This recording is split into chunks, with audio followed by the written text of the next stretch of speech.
Can you guys even see my neck? There's this turtleneck just doing its job so well, and now I'm like a floating head. Hey guys, welcome back to my channel. It's Shania, and today I thought I would do a book review on a recent read of mine, which was Serpent Dove by Shelby Mahurin. Now, this book is a perfect October read, or just basically a perfect fall read, because it deals with witches. Now, specifically, our main character, Lou, is a witch, and she gets into a sticky situation where she has to marry our other character, Reed, who is a witch hunter. Basically a recipe for disaster, but when I picked this up, I right away thought, oh my goodness, is this going to be my favorite trope? Is it going to contain the best trope ever? Which, in my opinion, is enemies to lovers. Oh my gosh, I live for that trope. Oh, I love it. I love it so much. Now, this book is set in France, I believe, in the early 1900s. I know it's in some earlier time period, and we follow Lou on her journey with her marriage to Reed and how she has to deal with, basically being a witch and being married to a guy that is trained to kill her, and that is his career. I do want to give a quick little tidbit. If you guys haven't read this book or haven't read anything about it or heard anything about it, I would suggest if you pick it up, don't read the synopsis inside. Just don't even read anything about it. Just go straight into it and read away, because there's actually kind of a little spoiler at the page, or at the beginning of the page here, that I wish I kind of didn't know, because going into the book, I automatically knew exactly what was going to happen, and I felt like they shouldn't have marketed it that way. They should have kept it a secret, and it would have been a huge blowout, although there was a different twist that I was surprised about.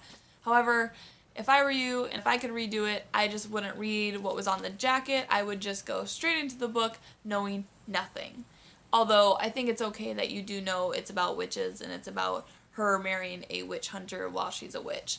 I think that's fine. It's just, there's something about the dust jacket, which I'm sure you guys know what I'm talking about if you've read it, that I just felt was kind of a spoiler, and I felt could have been a huge twist if they just didn't put it in the dust jacket. This book was actually marketed as a young adult book, so I was just super interested. I was like, so you're telling me that there is a smut scene in this book that makes it be considered as a new adult book, although it's a young adult book. And I was hooked. I was so hooked.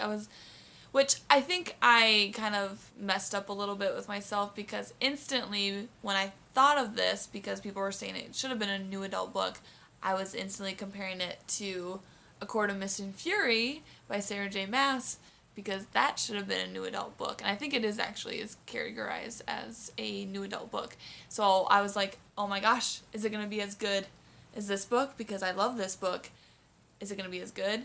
And I think I messed up when I did that, because I went into it with such high hopes, and I felt like I shouldn't have done that. I should have went into it not expecting anything, and maybe I would have enjoyed it more, but we'll get into that later on. Overall, I ended up giving this book 3 out of 5 stars on Goodreads, just because there were things that I felt that the book could have done better in regards to the plot and world building. There were just some things that I felt were lacking a little bit, but I will get into that later. As for further non-spoilery things in this book, the character development in this novel is fantastic, and I really enjoyed the dialogue between characters. I felt like that was the book's strong point, so if you guys really like books that contain a lot of dialogue, definitely pick up this one. Like I said, there wasn't a lot of world building, so while I enjoy world building just so I can get a foundation under my feet for where we are and how it works within the plot, for those of you who don't really care too much about that, then this might be a really, really good book for you. And if you really like the dialogue, like I said, you will love this one as well. Also, if you guys really like a strong heroine in a book, this is also the book for you. I personally really enjoy a strong heroine. I like when they, aren't self-conscious and they are strong and fierce and badass. And that is exactly what Lou's character is in this book. So if you enjoy that, pick this book up, read it, discuss it, and then come back and we can talk further about it. But other than that, I don't really have any more non-spoilery points to make, and I just really, really want to get into the spoilery section of this book. So let's get into the spoilers. Alright, spoiler time. So the first thing that I really, really want to get into is, of course, Lou's and Reed's relationship. Oh, I loved it and I hated it. I don't know. I feel like I'm going to get a lot of kickback on this because there were certain things that I really liked about the two of them, and there were things that I was like, I'm not really connecting with you two being a couple. I don't know if anybody else ever felt that way. Okay, if any of you have read Six of Crows by Leigh Bardugo, or even the Throne of Glass series by Sarah J. Maas, you guys might understand a little bit of where I'm getting this comparison, but I felt when I was reading Lou and Reed's relationship that it was exactly like Nina and Matthias's relationship from Six of Crows duology, and then Selena and Rowan's relationship from Throne of Glass series. I was really connecting, and I was like, these characters are so much like these characters, but all in all, I think I really enjoyed those other characters' relationships more than I liked Lou and Reed's relationship. I'm not really sure if it was something to do with the two of them. I just couldn't see the two of them as a couple. I felt, this might piss some people off, but I felt like Reed was holding Lou back a lot, and I didn't feel like he really understood her and how she was. Because even towards the end of the book, he was like, oh, wow, she did, she always, like, converted the conversation to a different point. Like, she never actually wanted to talk about herself and her past. And I was like, dude, you just now are realizing that? I don't know. I wasn't feeling it. I don't think I could have really backed up their relationship. I'll tell you what, though, the one character that I did love was just Lou herself. Oh, did I love you, Lou? I think I found myself a brand new book girlfriend, and I haven't had that since Selena Sardothian, and Frank, my cat, can you hear that? That is my cat at the door. Oh my god. Okay, I got him, the little convict. I swear to God, this is the little shit right here. This is Frank, and he's so naughty. Oh my god. You will not bust at the door anymore. Do you understand? Look at it. He even has the skull as his thing because he's so naughty. Oh, so cute, but so naughty. Okay, back to what I was saying now that there's cat hair flying everywhere. I loved Lou's character a lot. She is a remarkable character. She had the best banter back and forth. I think she had one of my favorite lines was when she's out wherever they are, her and Reed, they're out exploring, and she wants to stop and get sticky buns, and Reed's like, Lou, we just ate. And she goes, I always have a second stomach for desserts. I think it's fine. I was so on that level with her. I will always make room for desserts. That really sealed the deal for how much I loved her and her character. She's great. She's great. I think something that was really interesting was the fact that she was really holding back from, everybody in the book about her past and what happened, but she was also holding back from us as readers too. And I constantly was like, Lou, what are you holding back on us? Like, just tell us already. And then at the end, we finally get to know what the heck is going on. I don't know about you guys, but I am so tired of I don't know if you want to call it a trope, but when the heroine or the female protagonist in the book is always like, I'm not very pretty, or I'm average looking, or I'm not smart, I'm not special, I just kind of like all in all suck. I don't know about you guys, but I hate when the female protagonist or the heroine in the book is always like, I'm not very pretty, or I'm not very smart, or all in all, there's really nothing special about me. But then she goes and gets like the hottest guy in the entire world who is smart and intelligent and brooding and just perfect. So what's really refreshing to me is when the heroine is like super confident, knows she's great, knows that she can do what she puts her mind to, and is strong, fierce, and just all in all, really okay with herself and her mind. I like when that's put in books because then I know that the protagonist is able to be on her own and she's her own person. And just because she's with that guy doesn't mean that she can't be her own person. Like, I don't like when they meet the guy and all of a sudden they become special and they're perfect. Like, I want them to have their independence and be themselves before they become entangled with a guy.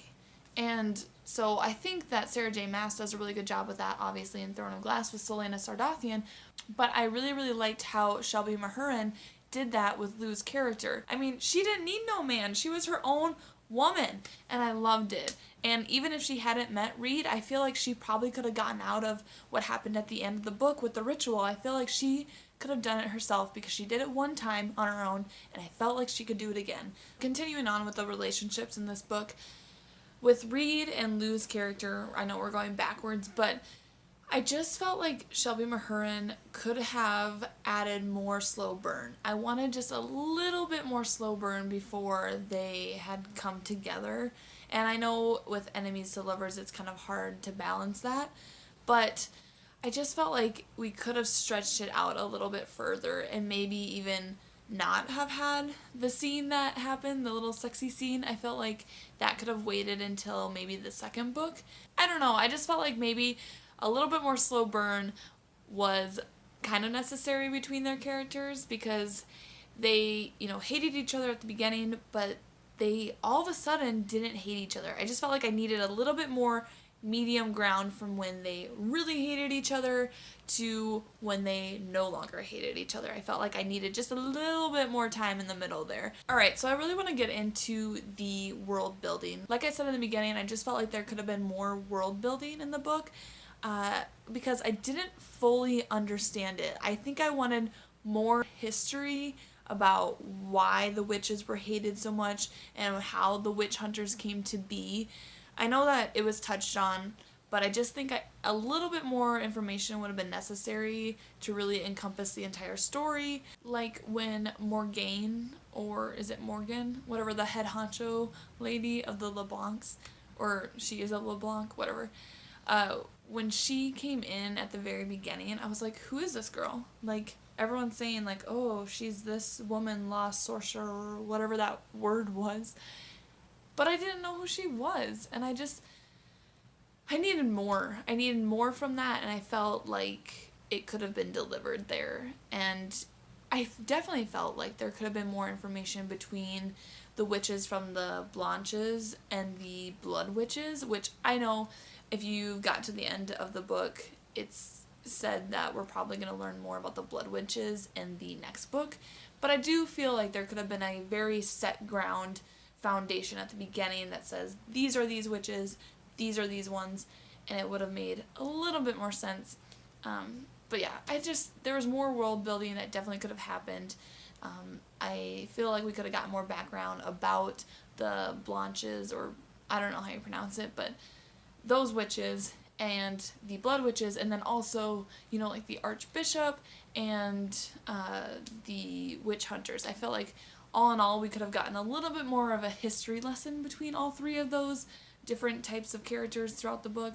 Okay, since we're talking about the witches, I also want to talk about Lou's powers, because that was also something that was kind of confusing to me, especially at the beginning when she first uses the powers again, and she's kind of like looking for the patterns, and she sees the patterns. It's like a gold cord between the relationships. Like, I understand, like, if you see a gold cord that it like balances out, like if you do this, it's gonna affect whatever the cord is attached to.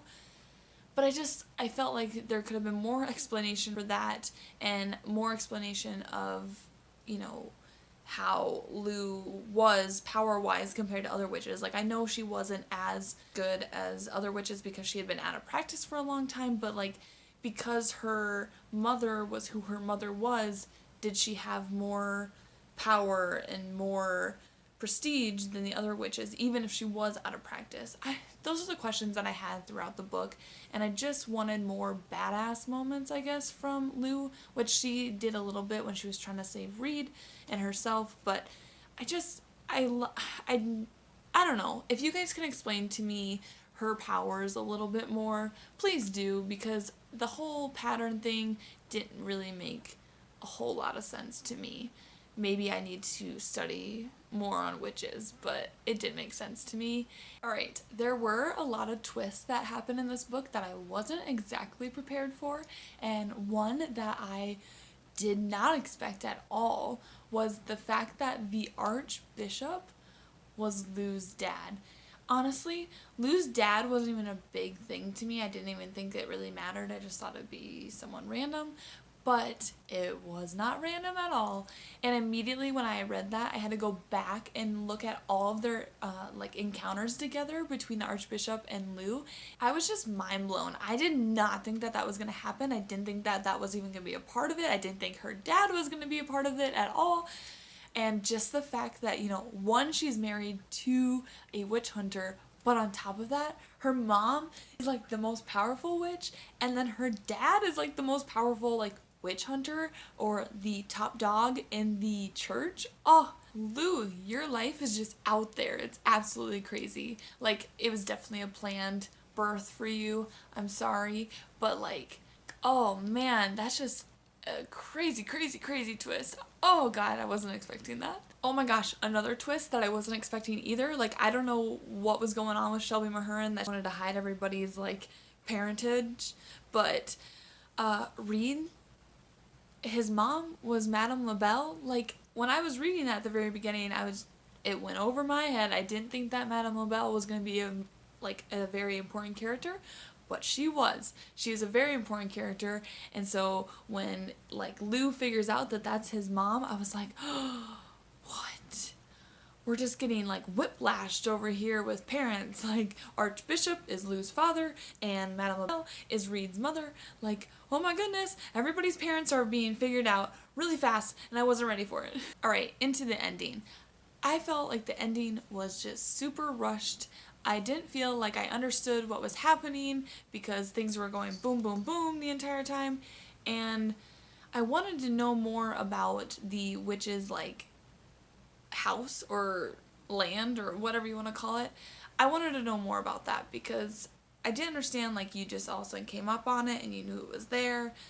I just felt like the ending was just very, very rushed, and I needed more detail than what I got. We all knew that Lou was going to get saved at the end, but I really wanted her to save herself. But you knew that all her companions that were coming, Reed, Madame LaBelle, Coco, and Ansel, and then the King's Son, which is a random one, all of those, you knew were going to save her because they were coming and whatever.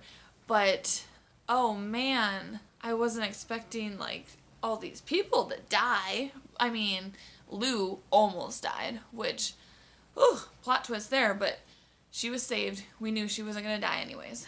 But holy cow, the Archbishop died. Madame LaBelle was basically on the brink of death. I don't know how she didn't die at all, but everybody was dying. You knew that Lou's mom wasn't gonna die because she's the enemy in this story, but oh my goodness, it was a whirlwind.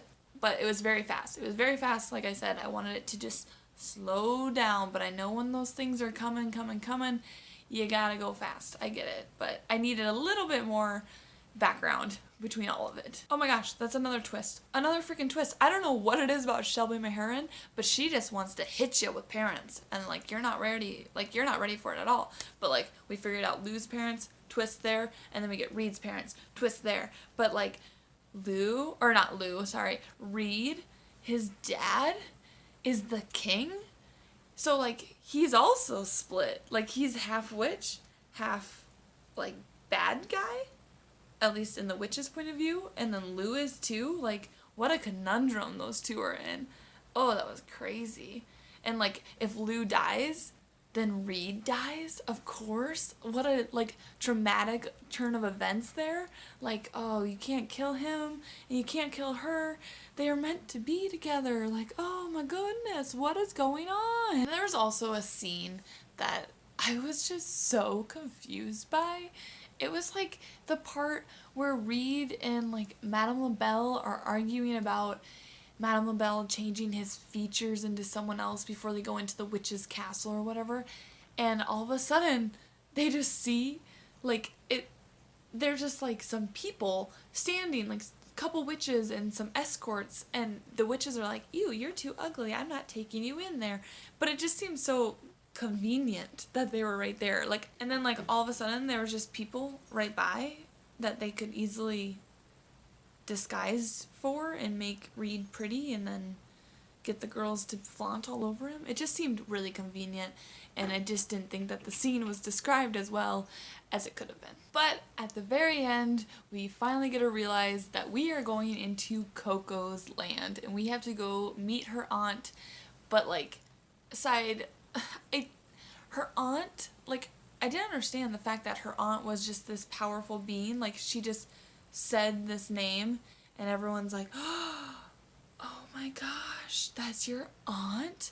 And I'm over here like, I don't even know who that is. Am I supposed to be like impressed that her aunt is this person, this name that means nothing to me?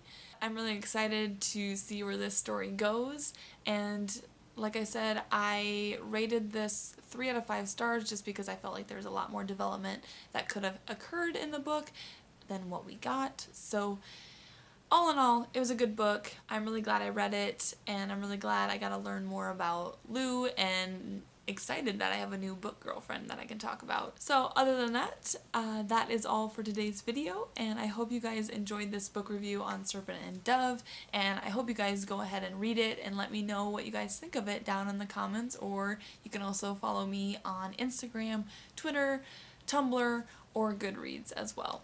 But other than that, I will see you guys next time. Bye!